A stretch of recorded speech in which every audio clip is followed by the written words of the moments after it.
Our special guest today is Randall Stephenson, who is the chairman, CEO of AT&T, a position he assumed in 2007. As many of you may know, AT&T is the largest telecommunications company in the world. It's also in the United States the largest wireless operator, the largest fixed line operator. AT&T is a company with a market capitalization of about $183 billion, revenue of about $130 billion, EBITDA, or earnings before interest, tax, depreciation, of about $41 billion, net income of about $19 billion.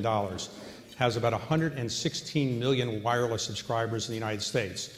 So this is a big company. It actually is about the 20th largest company in terms of market value in the world. The company is today a successor to a company that I'll describe briefly. As some of you may remember, when AT&T was broken up, the parent company, in around 1983 and 1984, there were 7 baby bells that were created, and then there was AT&T, the parent, which did long distance.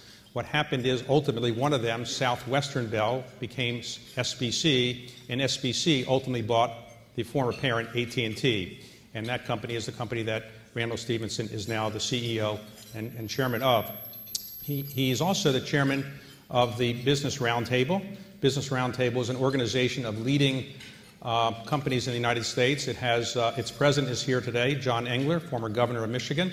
The Business Roundtable is an organization of companies which have roughly $11 trillion of revenue in the United States and employ about 16 million employees. Randall Stephenson is a native of Oklahoma, went to undergraduate at University of Central Oklahoma, received a master's in accounting from the University of Oklahoma, and joined SBC full-time, or Southwestern Bell then, in 1986 after he graduated. He rose up to be the chief operating officer at SBC, and when SBC merged with AT&T, remained as the chief operating officer, and then in 2007 became the chairman and CEO. It's our great pleasure to introduce Randall Stephenson.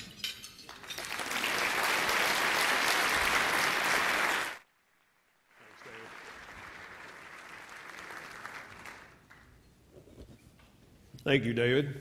Good afternoon. It's good to see everybody. I think I spoke here back in 2009 was my last time, and I was just speaking in my capacity at AT&T, and today I'm speaking in a little bit different capacity. I'm actually here representing the BRT and speaking in that capacity. And as I was preparing some remarks for this, I was just reflecting, John, on when I was asked to join the BRT. It was back in 2008, and Ivan Seidenberg, who was then the CEO of Verizon, gave me a call and asked if I would engage in the BRT. And I reflect back on what was going on at the time. It was we were headed into the big financial crisis in the country, and as you may recall, most of us in this room, the political climate was decidedly unbusiness friendly at that time, and fat cat CEOs were being criticized, and some of them deservedly, probably most of them not. And Ivan, to his credit, argued that business leaders really couldn't withdraw, that he made a plea to me that it was important that our voice be heard in the public policy debate around the country. And he made a hard sales pitch, and I agreed to join the group. And so 6 years later, I've been asked now to serve as chairman and to represent that organization, which I have agreed to do, and follow on the good work that Ivan laid down, and then Jim McNerney of Boeing, who preceded me. Before taking the job, I spent a lot of time going around talking to a lot of the CEOs in the BRT, and I was of a mindset that if I was going to do this for a couple of years, I really wanted to get really crisp and clear, John and me, on what the priorities should be and where we're going to commit all the resources of the organization. And I will tell you, if you think it's tough getting something done through Congress, try getting a unanimous consent of 200 of the CEOs of the largest companies in the United States. It's an interesting process. But after a lot of discussion, I will tell you we landed on something very, very specific. It was unanimously agreed that 100% of the attention of this organization should be on one thing and one thing alone, and that's U.S. economic growth, period. And we were 5 years beyond the financial crisis. Here we sit. and the economy is still growing at about a 2% clip. And in fact, in the first quarter, we hit some ground negative growth in the first quarter. And at this point in the recovery, I would suggest that that's unheard of. So the business community is coalesced. We believe there is nothing in this town that ought to trump growth.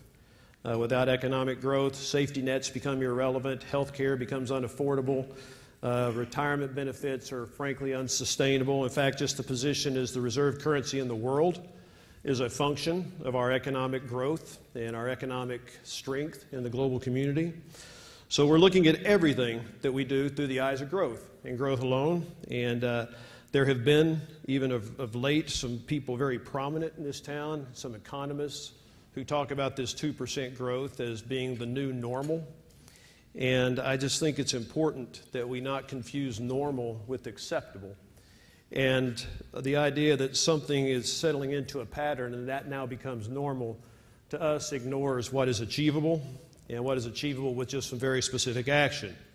So when we look at this thing, I would tell you that this low growth, it's not a coincidence that it is occurring commensurate with the lowest level of private sector investment in this country as a percentage of GDP since World War II. The percent of our population that's working is at its lowest level in 36 years. And all of us who run businesses kind of have a thing we live by, and that is, if you're not investing, you're not going to grow. And if you're not investing, you're not hiring. And if we want to get at the core why the U.S. is not growing, we believe we have to address those areas that are getting in the way of investment and hiring. And so we asked ourselves, through a bit of a process, what public policies are beginning to distort markets and are getting in the way of investment and hiring? And the answer to that became 4 pillars of growth. It's called the BRT Growth Agenda. First and foremost is restoring fiscal stability. The second may not surprise you, and that is business tax reform. The third is expanding global trade, and the fourth is fixing an immigration system that's flat broken. I'm going to start with fiscal stability and talk real quickly, because recently there was a politician who picked that pillar of growth out, and he said that that was an example of business trying to preserve the status quo in Washington. And I found that an interesting perspective when you consider that our government has been chronically just lunging from one fiscal crisis to another and passing last-minute budget resolutions. And when you're a business and you're evaluating multi-billion-dollar capital commitments that span multiple years, seeing in a position where you don't know if the government's going to default on its debt or if you're going to have essential services stopped is not a very pleasant place to be when you're trying to make those decisions. And so while that may seem like a radical idea to some, the BRT believes that it makes a lot of sense for the largest institution in the history of the planet, the federal U.S. government, to operate on a budget that's been approved by both houses of Congress and the administration. And that's when we talk about stability, that's what we're looking for. The Murray-Ryan plan, we take our hat off to it. It is the first indication of stability in quite some time and living by a regular rule in Congress. And so we believe that this has to become the new normal itself. We also believe that there is nothing that would have a bigger and more immediate effect on investment and hiring than business tax reform. We all know these numbers, but the U.S. is still the highest OECD country in terms of its tax rates. And these capital markets today are liquid. I mean, capital flows very quickly and very easily to the highest returns. And when the United States taxes profits at a level more than anybody else in the world, we shouldn't be surprised when those investments are finding those lower cost alternatives. So how do we address that? We think it's really important that we start with getting rid of all the loopholes, the special deductions and the exemptions, and use that to drive these tax rates down to competitive levels. I think we've all seen it in February. Dave Camp introduced a proposal that would accomplish exactly this. It would cut the top corporate rate to 25% over 5 years, and it would tax income earned abroad like most other countries do that are in the OECD. In fact, John Engler at the BRT commissioned a study to evaluate this proposal, and it's probably not a surprise to you. An econometric model said that it would result in 2.2% higher GDP growth in 10 years and long-term 3.1%. And the effect on investment was even more interesting because it said in 5 years investment would stimulate 4.6% and 6.5% over 10 years. Again, these aren't radical ideas. I think this is kind of blocking and tackling stuff. There's broad bipartisan consensus that this needs to happen. Senator Wyden has announced that his committee is going to take this up in July. President Obama, in his State of the Union address, said that this was an important criterion for growth. And so you should expect the BRT to remain firm on the need for business tax reform. Expanding global trade is an obvious place where we have to address. We want to get this economy growing and investment stimulated. You know, when you look at free trade agreements around the world, there are 600 of them. And of those 600, the U.S. is party to 14 of those.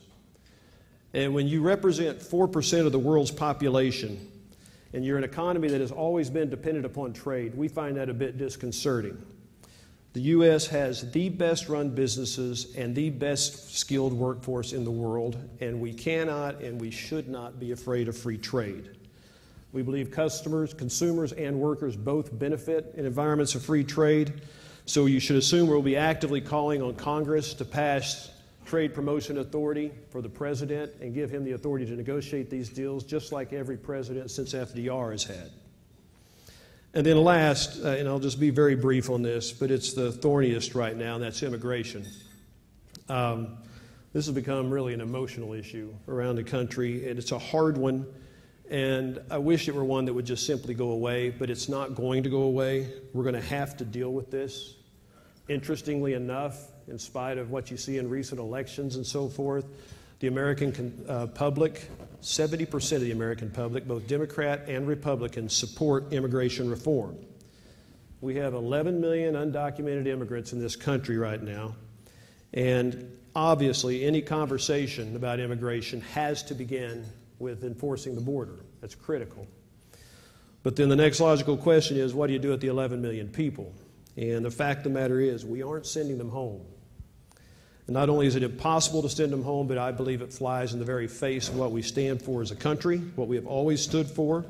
We welcome people here who work hard, who pay taxes and contribute to our prosperity.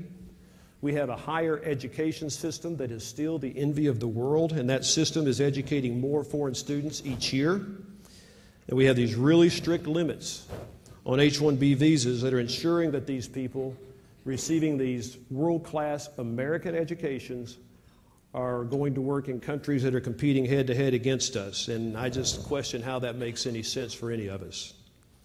Immigrants and their children have founded more than 40% of the companies in the Fortune 500, and they have founded 60% of the top 25 tech companies. And immigration has always been a source of strength for us. And if we want to remain a leader in innovation and growth in this country, we think this is an area that has to be addressed and needs to be addressed in short order. So in closing, I come to this town and I talk to a lot of people, and they talk about how the U.S. has lost a step, and I don't agree with that. In fact, I believe the opportunities in front of us are very, very exciting. We lead the world in the industries that matter. I mean, think about energy, telecom, tech, healthcare. Those are industries that are driving the next productivity and prosperity booms around the globe, and we are leading in every single one of those in this country. And so the opportunity is there. I do not believe our economic leadership is a given. It's not going to be handed to us. But we believe all the bones are here and all the basics are here for us to lead the globe over the next century. And so that's why we're calling on these reforms. That's why we're going to be adamant on these 4 pillars. And I appreciate your time and your attention. And David, be glad to take questions. Thank you.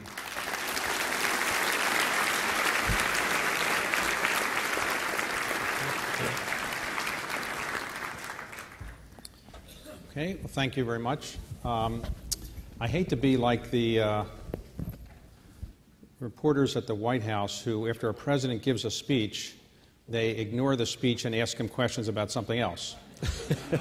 Maybe some of you have seen this phenomenon. So I am interested in what you had to say, and I'm going to ask you some questions about it, but I would like to ask a few questions about AT&T, a company you're obviously familiar with. So I always saw AT&T as a telecommunications company, telephones and so forth. The other day you announced that you were going to spend roughly $50 billion to buy Directv. 67. So, okay, 67 billion. Okay.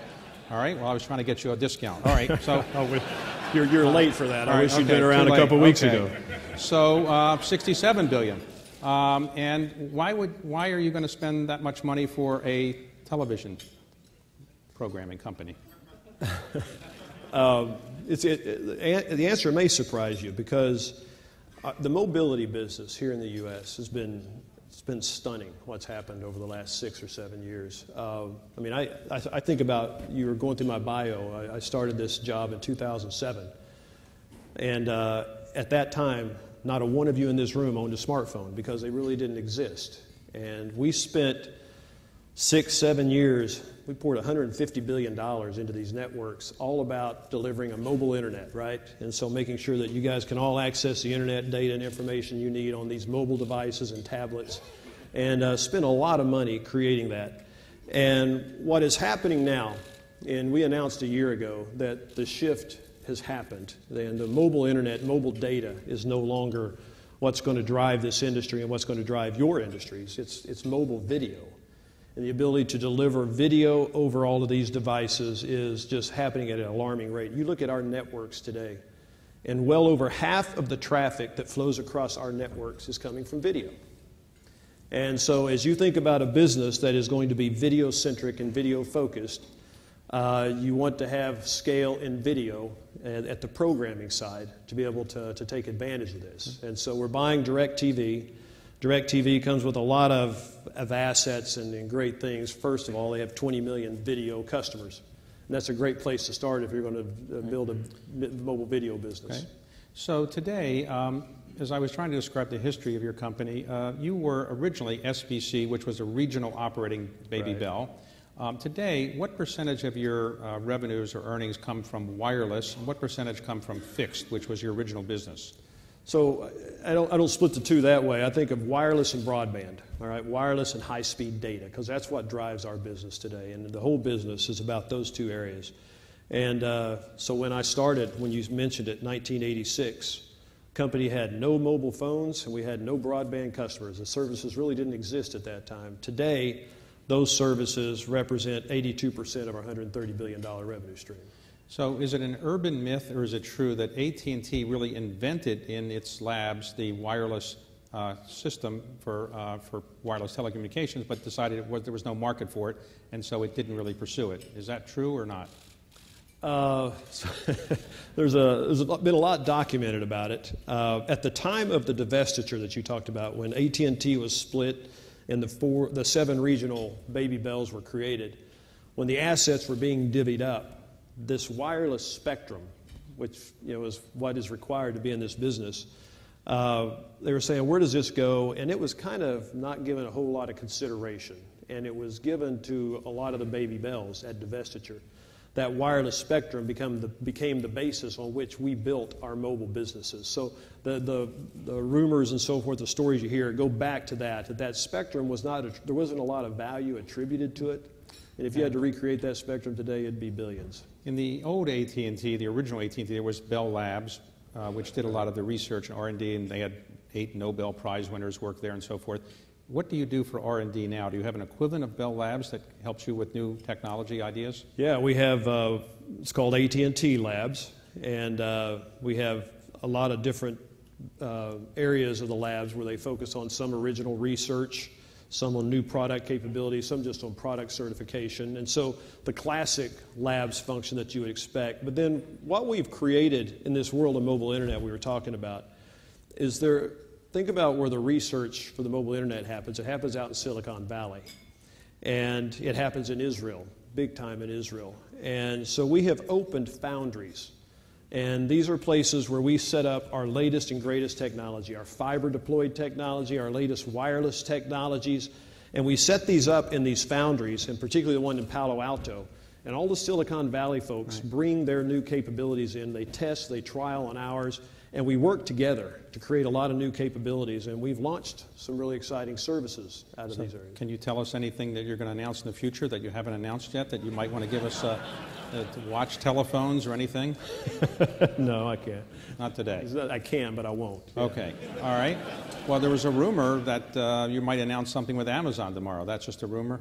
I read that same thing. It's exciting, isn't it? Right. Okay. So, well, explain this to me. Sometimes when I'm in third world countries, or emerging markets as we now call them, The telephone service is great. I never drop a signal. When I'm in New York or Washington, signals drop. Why is that? Whose fault is it? The government? It's regulators? Who deserves the blame for the fact that I can't get things in Washington, D.C. to work without dropping the signal? The biggest problem is probably your perception, because I don't know. All right. We obviously that's always the case. But yes. we obviously study this, and we do a lot of testing around the globe. And I've had a very strong interest in Europe for quite some time. And one of the reasons I'm so intrigued by Europe is because this mobile internet thing is still yet to emerge. And you go to Europe and you try to use your mobile internet device, and it's getting better, but it's still not up to standards of most places in the world. I would tell you, you talk to. If you want to go to third parties, talk to the vendor communities about the performance of the mobile internet here in the United States, we are well ahead of anybody else in the world. Well, if you drive out to Dulles today, right before you get to Dulles, you'll notice it's not going to work. But okay. If you tell me it's exit 13, I know that's been fixed. All right. Okay. So speaking of devices, I will drive out there with you and bet you $100. All right. Well, you probably will. Like I have a couple of devices I carry. What do you carry? What do you use? I mean, you're the chairman of AT&T. What do you use? So I carry. I know the gentleman from ZTE is here, so I'm embarrassed to do this, but this is an HTC device, which I love this device. It's an Android-based device, and then you would be surprised if I weren't carrying an iPhone. But this is just a larger screen. Obviously, I carry an iPad with me everywhere I go. So. All right, so you have all these devices, and your favorite is that phone? Yeah. Okay. Yeah. So when you did the original deal with the iPhone, you had exclusivity. Did that turn out to be good for you, good for Apple, or who got the better of that deal, or you both did well? Well, I'll say it again. When 2007, we had no smartphone customers, and today we have over 70 million smartphone customers. We ignited what we think is a global revolution, and it's a revolution that has really changed how commerce and business is done. And try to imagine any of you doing your jobs or even interacting with your families without having one of these devices on you. And so 2007 was the initiation of it. We think we've done quite well. We have no doubt that Apple did quite well, but it served both of our interests. Churn is down, revenue per customer is up, customer satisfaction is up, so I feel like it's been good for us as well. So who was trying to convince who to do that deal? Was Steve Jobs trying to convince you it was good for you, or were you trying to convince him that it was good for them to have exclusivity? Well, you've negotiated many deals. You just articulated how it was going on, right? All right. So mutually beneficial. Okay. Yeah. So let me ask you this today. Do you consider yourself more of a U.S. company or a global company? Because most of your revenue still comes from the United States. Is that not right? Yeah, the lion's share comes from the United States. So in the consumer market segment, we're almost exclusively a U.S. company. Directv changes that. They have 18 million video subscribers in Latin America. But when you talk about serving the companies that each of you run or work for in here, if we cannot deliver your traffic around the globe, we're not relevant to you. And so we have significant global presence. We operate in 168 countries around the world. We have thousands of people on our payroll around the world. And so from that standpoint, in terms of serving large enterprise B2B customers, it's a global business. But you're going to try to grow your percentage overseas, of your revenues overseas, I assume? Yeah. In fact, the day we close the Directv deal, that percentage will shift dramatically. Yeah. Okay. So a number of years ago, you tried to buy a company called T-Mobile. Why would you bring this up? Well, I just thought everything can't be perfect. Everything can't work out perfectly. So in that case... let's talk Apple some more. So I assume you think the government made a mistake, but now it's rumored that Sprint is going to buy T-Mobile, and they've been leaking it out for quite a while. Do you think the government should approve that one, or do you think the government will approve that? Should and will are probably two different questions. Obviously, if I thought they should have approved ours, it would be hard for me to suggest that they shouldn't approve that one. The problem that as I see it, is the way the government shut our deal down They wrote a complaint, and it was a very detailed complaint, a very specific complaint, that the issue with our deal with T-Mobile was you were consolidating the industry from 4 national competitors to 3 national competitors. Right. They were very clear about that. There were no other major issues. That was the issue, and that's what they came after. And as you think about Sprint and T-Mobile combining, I struggle to see how that is not 4 going to 3. And the government talked extensively about T-Mobile being the maverick in the marketplace. And I think by any definition, you'd have to say T-Mobile is still the maverick in the marketplace. And they didn't want to see that go away. And so I don't know where the government will come out on it. It seems like it would be a stretch for them to get to yes when the complaint filed against us was 4-3. Well, when you were not able to complete that deal, you had to pay a breakup fee of a few billion dollars.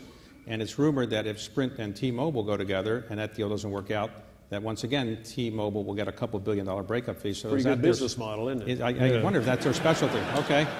All right. So there's another deal that actually has been announced, and that is the acquisition by Comcast of the Time Warner cable business. Do you think that deal should be approved? I don't see why it won't be approved. I mean, just a technical antitrust review. They don't overlap with each other. There are some precedents and practices in the past about no cable company should own more than 30% of the U.S. cable subscribers. They've agreed to sell down below that. So I don't see why it would not pass antitrust muster. I suspect, like most of these deals, it will have some conditions hung on it, programming access and so forth, but I really don't see why it would not get approved. Okay, so you mentioned the regulators. Sometimes they don't always do what you think is a good idea, but what about regulators outside the United States? Or how do you compare regulators outside the United States with those in the United States? Who is more talented, more efficient? Look, I would tell you, in terms of just pure regulatory oversight, Canada may be the best place going right now. And in tax law, regulation, it's actually, we kind of look at Canada and we find it an interesting place and a good place to do business, and they're attracting a lot of investment. You heard my opening comments. My view is I evaluate a regulatory environment based on how much investment is attracted into that environment. And so Canada is demonstrating that they can attract a lot of investment. We complain a lot about the U.S. regulatory environment, and I would suggest to you in telecom, we have to be doing something right, because there is more investment happening in telecom in this country than anywhere else in the world. There is no place running even close. And in fact, the telecom industry in the U.S. is investing more than any other industry in the United States of America. So there's a lot of good going on here. And I'm sure you're going to ask about net neutrality, and I'll just beat you to the punchline. Okay. My worry about net neutrality is, what are you trying to fix? Right? I mean, what problem are you trying to solve? You've got just billions and billions of dollars of investment pouring into this country, the innovation capital of the world in Silicon Valley that's centered around the U.S. mobility business. And I just think we ought to be very cautious about tinkering with this thing. So over the last 6 years, I think AT&T has invested about $116 billion in infrastructure and related things in the United States. What kind of rate of return are you looking for when you invest that kind of money? I'm not going to give you what our hurdle rate is, obviously, what our cost of capital is, how we assess it internally. But look, what I would tell you is, in this industry, if you're not a top-tier investor, it's not that you don't succeed. It's that you may not survive. And you miss one technological innovation cycle in this industry, and it's ugly. I mean, you can look at examples, BlackBerry, for example. And so you cannot afford to miss an innovation cycle in this industry, and it requires a significant amount of capital to do that. So you started, I said at the beginning that you started at 1986 after you graduated from graduate school, but you actually started in 1982 at Southwestern Bell. You were working part-time. What was your job when you started? I assume you weren't at the top at the beginning. I was close. Does anybody know what these 9-inch computer tape reels, remember those? My job was, I was working the late night weekend shift while I was going to school. And I went and looked at a computer screen. It said mount tape 3Q1422 on drive 5. So I'd go find tape 3Q1432, and I'd go put it on drive 5, and I'd hit load, start. And I'd do that 12 hours. And that qualified you to be the CEO of AT&T ultimately, right? They saw promise. Right. They saw promise. Okay. So when there were 7 baby bells, how did it turn out that Southwestern Bell, the one you joined, turned out to be the winner? What was the thing that they did that nobody else did, and how did they emerge to be on the top? I would tell you, you talk about innovation cycles and market trends. My predecessor, Ed Whitaker, I give him all the credit on this. In the mid-'80s, he was one of the first guys to kind of lay hold of this wireless revolution, that what would happen if you mobilized voice and if you mobilized data. And he went out and made a big acquisition, Metro Media, and it gave us the wireless assets that are now the core of our Washington, New York, Boston properties and so forth up here. Went and spent a lot of money back in those days on buying this. I remember our stock went down $7 a share the day he announced that. It was, what are you thinking? They overpaid for this, right?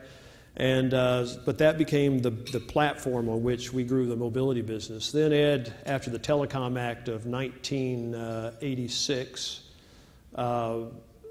said that, look, scale is going to be critical. 96, excuse me. He said scale is going to be critical. And he set a path. He brought me back from Mexico in 1996 and went and acquired Pacific Telesis in California, Nevada in 1996. 1997, we acquired Ameritech, a $70 billion deal. Before that deal closed, announced we were acquiring SNET. And then 2004, acquired AT&T Wireless within Singular, and then Bell South. And he just said, look, scale and mobility are going to be the critical elements, and just went headstrong and headlong into those industries and built this business. So when you joined, presumably you didn't think you would be the CEO of AT&T. No, I did. You did. You did think. Okay. All right. Okay. Well, as I said, as I knew you thought you would be the CEO, what was your skill set? Well, you were in the finance side more than the technology side as you rose up. Yeah, so started out, obviously, as I said, in the computer room. And then after mounting tapes for a couple of months, they said, well, maybe he can do more. And they put me into programming. And so I'd spend late night, fixing programming errors when you're trying to run jobs, which I tell people, that was one of my favorite jobs I ever did, right? Late night, fixing programming errors. That's really geeky, I know. But, God, I love that job. But I graduated with this master in accountancy, as you said, and so this was right after divestiture of AT&T. And so AT&T left the baby bells without a lot of what I'd call professional talent. And so, a guy with accounting skills and financial perspective brought into that environment was what you call a target-rich environment. Mm-hmm. And so it was just a wonderful opportunity to come in and start things from scratch. Now, in the wireless business, it was rumored years ago that wireless telephones might cause brain cancer, and nobody's talking about this much. You obviously don't believe that's the case, I assume, right? Well, we've not found any scientific evidence that was suggested. So is that scare or concern gone away largely, you would say? You don't. Yeah, I mean, the FCC, Julius is here, he could speak to this, but the FCC has some standards, and they do a lot of work in this area. And so, we obviously do our own research and our own studies, and we work with the FCC, and we feel comfortable with where we are. Okay, let's talk about some business roundtable issues if we could. You mentioned four pillars. Let's go through each of them if we could. You have a very radical idea, which is that the Congress of the United States should pass appropriation bills on time. Now, where did you get that idea? Why do you think that's a good idea? I mean, we thought we ought to think big. Okay, right, so think big. Look, we'd come through a couple of years of this lunging. I said those words, lunging from one fiscal crisis to another, and it has a stagnating effect on investment. I mean, it affects us. You catch yourself frozen in terms of, what, are you willing to kind of make the next $1 billion investment, next quarter? Are you going to wait to see how the capital markets respond? And it's a huge uncertainty on business when you're trying to day in and day out, make capital investment decisions. We said, look, if you want to get investment moving, and keep in mind, all of this is about drive investment, because if you're not investing, you're not hiring. If you're not hiring, you're not growing. And so it starts with investment. We said you got to get that cleared out, get the underbrush out. Well, in Washington, D.C., I would say that the concern about the deficit is not as great as it was a couple years ago. So we've gotten it down to only about $500 billion a year. It's not $1.3 trillion. So do you detect the same lack of concern about the deficit today? Yeah, we've gotten lackadaisical about it because there isn't this pressing sense of urgency, and it is still very, very relevant. And you can't look at these entitlement programs 10 years out and get yourself comfortable that we have a sustainable formula here. And so that's another part of what the BRT continues on fiscal stability working, is we've got to get this entitlement system restored. So you've come to Washington a reasonable amount of time, I assume, to talk to regulators, government officials, and Congress. How would you say it's changed over the last 7 or 8 years? Is the atmosphere worse than when you first became CEO, or is it about the same? It's more polarized, and you know, the ability to work on core issues where there is general agreement is the part that frustrates me. You think about these areas, tax reform. If I were to go sit down in Senator Wyden's office this afternoon, walk across and go over to Dave Camp's office later in the afternoon, I could walk out of that meeting and think, we're going to get a deal done tomorrow, okay? Because there is just general agreement on the big issues. What needs to be done? Get rid of the preferences and the special deductions and the loopholes, get rid of all of that, and invest it into getting the tax rate down to a competitive level so you stop seeing companies move offshore and so forth. General, basic agreement on that. And it comes to starting to pass legislation, and you can't get past square one. And so that's part of the frustration. So does it tempt you ever to say, well, the government doesn't work so well, I should join the government and make it better? Do you ever think you should go into government? You're very young to be the CEO. You were CEO at 47, now you're 54. So you have a long time to be the CEO or go into government. Would you like to be in a cabinet position or a senator or something else? Do you have any aspirations in that direction? I honestly, I don't have any aspirations in that regard. You know, when I was asked to take on this role, chairman of the BRT, and I spoke to Jim McNerney, and you know, a big part of this is a civic responsibility. You know, I do believe in the virtue of business. I mean, I can't tell you how strongly I believe in the virtue of business, that when we invest, we create prosperity and we create jobs and we create growth, and that's a good thing. And so to the extent that I can make a difference working with John Engler and the other CEOs of the BRT and help drive an agenda that drives growth, I feel like that's a great civic responsibility and something I take very seriously. Okay. The growth rate that you would like to see, or the BRT would like to see, would that be closer to 4%, or is that unrealistically high? It has to be over 4%. Over 4%. There is no fundamental reason why this economy cannot grow in excess of 4% right now. Okay. All right, let's talk about the second pillar, which was tax reform. You addressed it a little bit, but the chairman of the Ways and Means Committee has announced he's retiring, and the former chairman of the Senate Finance Committee left to become ambassador to China, so we have a new chairman, Ron Wyden. Do you think that there's any realistic prospect that together Camp and Wyden can get a bill through, tax reform bill, this Congress, or you're really talking about next Congress? I don't see it happening this Congress. I hate to concede that, and you know, you're afraid to let your foot off the gas pedal and to take the pressure off, but I cannot see it happening this Congress. That said, you know, these tax extenders, bonus depreciation, these look-through provisions and R&D credits, all of these expired January 1.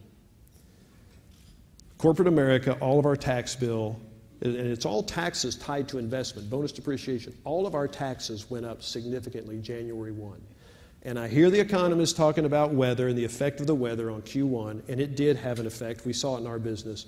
But that did not take us to negative growth in first quarter. We went to negative 1%. And I will tell you, investment has slowed. And investment has slowed up across corporate America. And it's illogical to think that it happened for any reason, many other reasons, other than these tax benefits going away. And I was asked this morning by the press my view on this, and I said, you've got to pass these extenders, extend these provisions as a bridge to tax reform. I think those provisions all have to go away, but they go away with line of sight to real tax reform, and then the investment will not go away. One of the biggest issues in Washington taxation recently deals with something called inversion, where an American company will buy a foreign company and then reincorporate. And it's reported in the press today that Medtronic is doing an acquisition in, I think, Europe, and they're going to do an inversion. Right. What is your view about the political problems associated with that, and do you think the tax laws should be changed to prevent that from happening? It's not a political problem. It's an incentive problem. I mean, that's symptomatic that you've got a really bad tax environment right here. And we're CEOs, right? And when I start losing market share to Verizon or Sprint or T-Mobile, I don't think about what do I have to do to my customers to keep them from leaving, right? I think about what do I need to do differently? What's my value equation that allows me to keep the customers here? Well, the U.S. they've got a value equation problem. Our tax system is uncompetitive. And these companies are leaving for a fundamental reason, that there are better tax environments and better investment environments in other countries. And if we want to stop that, we've got to ask ourselves, what is the right tax environment that attracts companies rather than detracts companies? So AT&T has more of its business in the U.S. than overseas, but do you have a lot of cash that's so-called trapped overseas, or not much? No. So let's talk about the second pillar, or the third pillar, which was trade, if we could. Right now, you pointed out we don't have that many trade agreements, relatively speaking, but do you think that it's realistic for a foreign country to want to negotiate a trade agreement with us when they know our Congress is unlikely to approve them? There's the reason that we think you need trade promotion authority for the president. And basically, you know this better than I do, but that is basically given the president the authority to negotiate a deal, and the deal that's negotiated is given an up-down vote in Congress. You can't alter it, you can't amend it, it's up or down. And to that point, it's hard to believe that Mike Froman could go negotiate a European trade deal if he thought it was going to come back and the Congress would just pick it apart. So every president since FDR has been given this authority to go negotiate these deals, and we can't even get this through Congress. Right. They used to call it fast track, but I guess that was not considered a good term. So they call it trade promotion authority, but that doesn't Same thing. Same thing. Okay. The last of the pillars, immigration. With the defeat of Eric Cantor in the House primary recently in Richmond, it is said that immigration reform is dead for this year in Congress. Do you agree with that? I hope not. I think there is a narrow window here right now. It's probably no more than a 40 or 50-day window where if you were to get something done, now is the time to get it done. And so we are all about right now trying to push Congress to deal with this. I mean, you can't look at the situation down on the border right now, 11 million undocumented folks here in the United States, and think this isn't a crisis. It's a first-rate crisis that needs to be dealt with. And to just keep punting this and pushing it off, it feels irresponsible to us. Okay. So if the president was watching today and he said, you have some good ideas, why don't you come down to the Oval Office? Let's talk about what would you recommend the president do first among the various things you've talked about? What should he do that he could realistically do among the four pillars? Something that you would recommend to him? Yeah, the one thing that there's probably some chance of getting done would be immigration, and I would suggest championing immigration, and there's going to have to be some give and take on both sides of this, obviously. You know, it's not direct line of sight to citizenship, but there is some kind of path for legalization. They're going to have to compromise on that issue and get border security done. But I would say that is first and foremost, that ought to be the focus for the next 60 days. The issue that I believe moves the needle and allows us to achieve this 4% growth, the issue is business tax reform. Getting these tax rates at competitive levels with other countries. There is nothing that will move the needle. I just tell you from my standpoint, AT&T, for the 5th year in a row this year, will invest more in the United States than any other company. And line of sight to tax reform, even we would take our investment up if we had line of sight to tax reform. There's more to be done, and there's more capital that we would invest, the right investment climate. Well, the problem in tax reform seems to be that, let's say, one party would like to see more revenue come in, and another party would like to see no enhanced revenue. Where do you come out? Should there be, if there's tax reform, do you think there should be more federal revenues coming in, or should we keep the revenue where it is but just change the way we collect it? Look, I fundamentally believe that tax reform done right, getting these rates to 25% and eliminating the deductions, all right, you can do that pretty close to a revenue neutral basis. If you did that, that is a positive revenue equation for the government over the next 10 years. Just there's more economic growth, there's more prosperity, there's more individual taxation, more business taxation. I think that is the big windfall, and that's why I don't think you can continue to sustain these entitlement programs and health care programs without growth. So when you go to see members of Congress, and you're one of the biggest employers in the United States, do they basically listen to what you say? And you have a lot of employees in every district, I assume. So do you find members of Congress understand these issues, or they're sympathetic, or are they just not that interested in what you have to say? So I'll say it again. If I were to have this conversation you and I are having in the office of Chuck Schumer and independently Paul Ryan, we would all be nodding our heads in agreement on these conceptual issues. So what's the greatest pleasure about being CEO of AT&T? I assume you get your calls returned quickly and so forth. And what is the greatest pleasure that you find, and what is the greatest downside, other than having to do interviews like this? What would you say is the greatest downside to being CEO? The greatest benefit is I have a great seat at AT&T Stadium. Now I'm pushing Jerry Jones to get a team worthy of the name, right? But he's very close. He's very close. Now, seriously, the advantage of being CEO of AT&T, I can't fathom another industry that I would work in after this. I get to deal in a lot of industries, and a lot of you CEOs out there, you're my friends, and I love you, but I would find most of your industries very boring. And this is an industry where, as I said, if you're not investing, you're going to die. The obsolescence cycles in this industry are stunning. I mean, 3G technology that the iPhone was launched on, it's obsolete now. I mean, that was 6-7 years ago. That was a multi-billion-dollar investment, and that technology is obsoleting and going away. You get to work with labor unions, you get to work, believe it or not, the public policy stuff is intellectually energizing and so forth, and so it's just a great industry. It touches every facet of the society and the economy. That's the good part. The downside of being CEO of AT&T is so much of our success, disproportionate amount of our success today, is dependent upon what happens in this town. And I just think, when we're here and we're doing this type of work, we're not creating new products, we're not investing in new services, we're not taking care of customers, and we're not contributing to the GDP of the country, all right? But anyway. So I take it from your comments that the highest calling of mankind is not one that you would pursue, private equity. You would not, if you ever leave AT&T, you wouldn't go into that highest calling. Is that right? The next couple of years, I'm happy where I am. All right, okay. So what do you do for relaxation? Are you a golfer? Do you ride bikes? What do you do that, when you want to let off some steam? I play a really bad game of golf. I love the sport. I really do. I have a passion for the sport. I sit on the PGA Tour board just because I like being around the sport. I like the players. I got a lot of friends in there. So I play some golf, but I can't play enough to get any good at it, so it frustrates me. But I love the game. Well, a CEO has a very low handicap. It's not a good thing for the shareholders, probably. I agree with that. Yeah. So one final question. I ask you, did you ever envision when you were growing up, to be serious, that you would come to the position where you're really the head of the corporate establishment, more or less, you're head of the Business Roundtable, head of AT&T. You came from modest circumstances, I assume. So what do you think propelled you to this? Was it just hard work, intellect, drive? How do you think you managed to come from where you did to where you are today? Man, someday I'll probably pause and reflect on that. Nobody is more surprised about the position I'm privileged to hold at AT&T than I am. Well, that's not true. My mom probably is more surprised than I.